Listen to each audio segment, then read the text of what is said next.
I was recently at a showing and I was looking at a home and it looked like a duplex, it walked like a duplex, it talked like a duplex, but I had a feeling that it wasn't a duplex. I had a first-time kind of mom and pop investor with me as my client, and this is something that I absolutely dove into, and what I found, you will be quite shocked. So stay tuned, we're going to go through that, and we are going to talk about how to protect yourself when you are looking to start that real estate investment business and house hack and do all the things. We're going to tell you what to look out for and why a duplex that walks like a duplex, talks like a duplex, but is not a duplex may not be the best investment to get rolling. What's up, guys? I am Jeremy Kane with eXp Realty and Living in the Denver Suburbs over on the YouTube channel. Please follow along as we dive into all things Denver and the suburbs real estate, and more importantly, all things market related, as the real estate market is forever changing. We have so much going on, and I pride myself on being up to date and keeping you in the know. If at ever you're watching or you have any questions, please shoot me a DM. You can always text me, or you can always book a call in the calendar link below, seller, buyer consults, all the things, and we will get you into the right home. As I serve so many of the people that follow me and are friends with me on Facebook and Instagram and YouTube. So I appreciate you guys all so much. So let's talk about this a little bit. And first and foremost, we need to talk about multifamily. Obviously, this is something that makes sense. You can buy one property with 2 doors, have 2 incomes, 2 leases, 3 doors, 4 doors, and so on. Once you get above 4 doors, it is considered a commercial property, and the financing is a little bit different. But duplexes, triplexes, and quadplexes are all, considered residential. And so depending on how that looks, there's a certain amount of financing things that you can do. And if you are using leverage and you are not using cash to purchase that home, this is something that really comes into play. And so a duplex, typically the zoning codes are all very different. Typically it'll have, multi or 2 or 3 or 4 in the zoning code. What the easiest way to do is just Google what the zoning code is. If you can find it on the county, if you can, type that in to, the zoning code for Jefferson County or Lakewood or wherever you're at, and it'll kind of give you a synopsis. Now, that's only the beginning. As you may or may not know, the ADUs and all of that stuff that's going on is really complicating the thing because now there's ADUs and you can actually buy ADUs on Amazon and put them up really easily. But is the property properly zoned to have more than one family, or one house or one structure being lived in?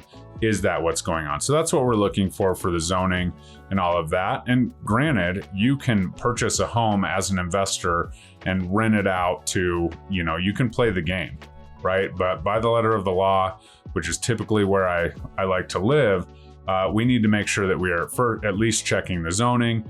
And then there's all sorts of things that come into it, right?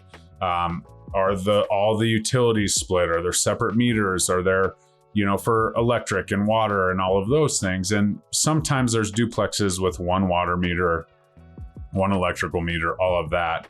It just depends on where it was, how the permits were pulled, how it was divided, if it was divided, and all of those things. And I own duplexes in Golden, Lakewood area, and it's kind of a different bag.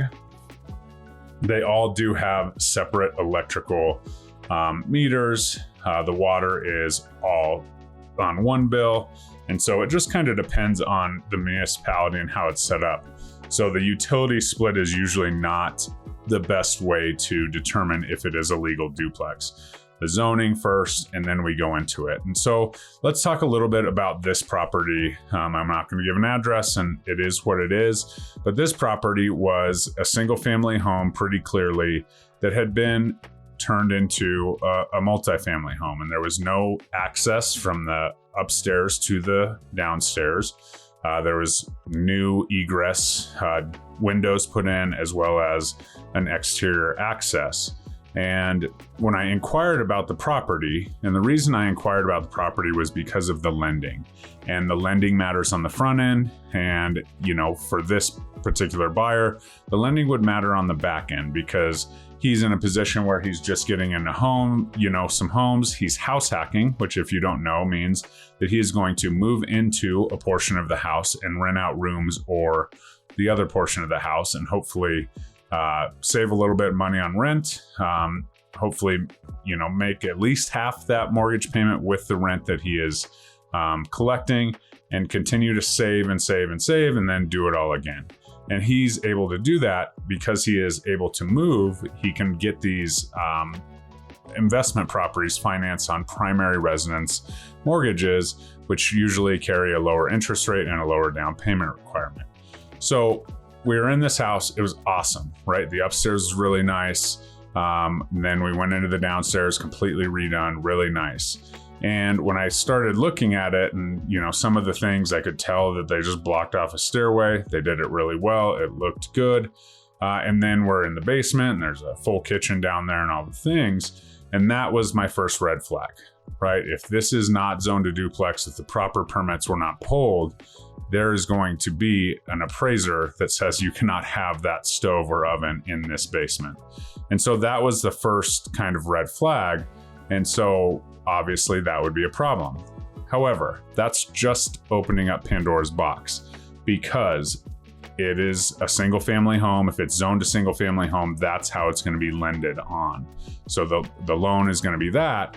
And the problem really comes into play when you're using some of the rents to qualify, because if you have multifamily and you're able to put a low down payment in because you're living in it, but then you're also able to offset some debt to income ratio with the, average rents or the projected rent for the part that you're able to do that.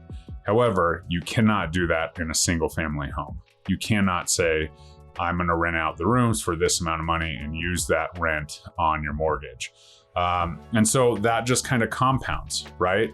As this is a house hack, when my client goes to move out of this home and purchase the next one, he can only use one lease in order to offset that mortgage so that he can then qualify for his next home. And so it just kind of compounds there. A lot of it is based around the lending and the using leverage in order to invest.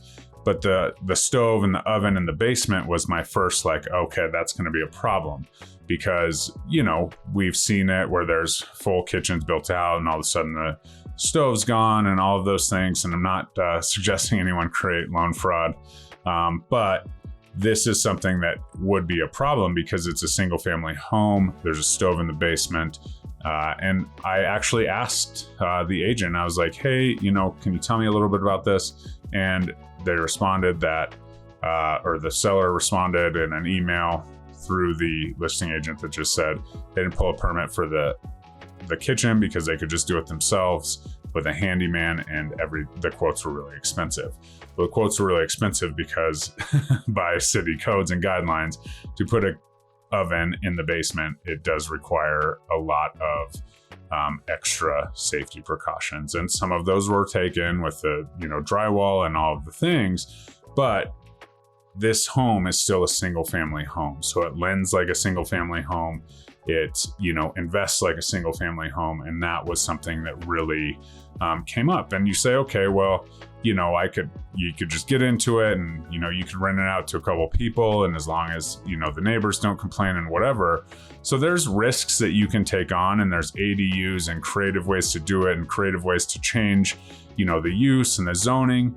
However, as a first time, kind of investor, this is actually his second property.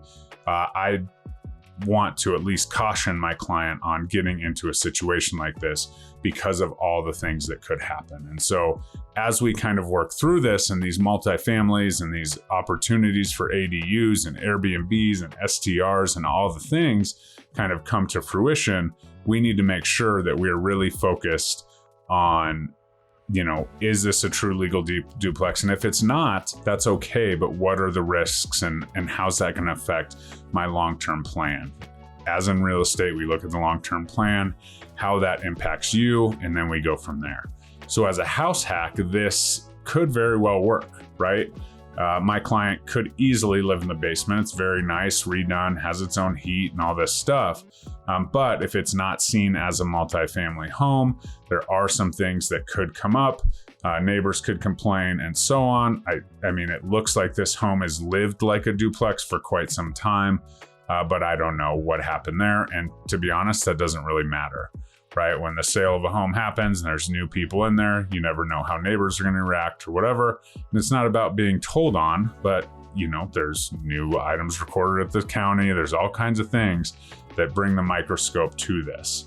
And just because you permitted a exterior entrance to the basement does not make this home a duplex when it comes to financing, when it comes to liabilities. There's also insurance issues that could come up. So all of these things are definitely part of the process that we have to really take in and make sure we understand.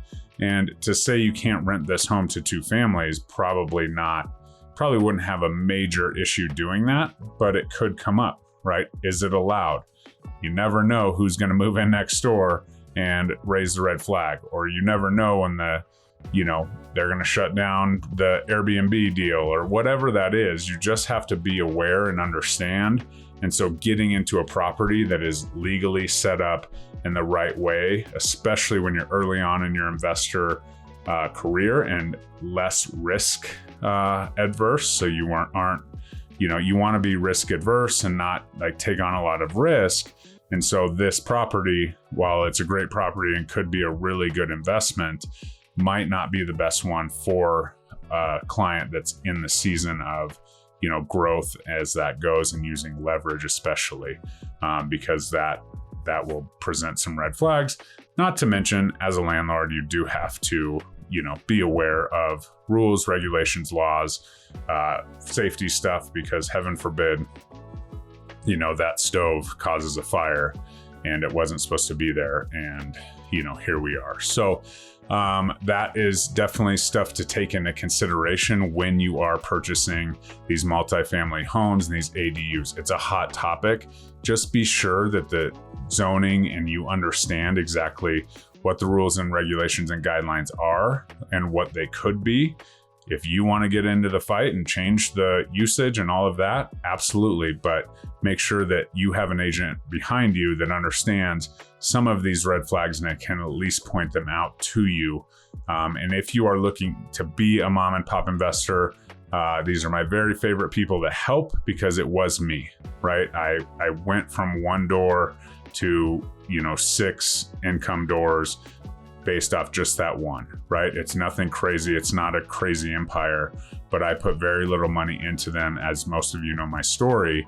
And I'd love to help people get to that point. And some of these, something shiny and really nice properties that could really make a difference, you need to make sure as an investor, when you're purchasing them, that they make sense and they don't affect the other portions of your plan. So I hope this helps. Like, comment, subscribe. Super excited to dive into this, and we will go find the next property that can be accessed a little bit better or be used a little bit differently for this client. So have a good night, and we'll talk to you next time.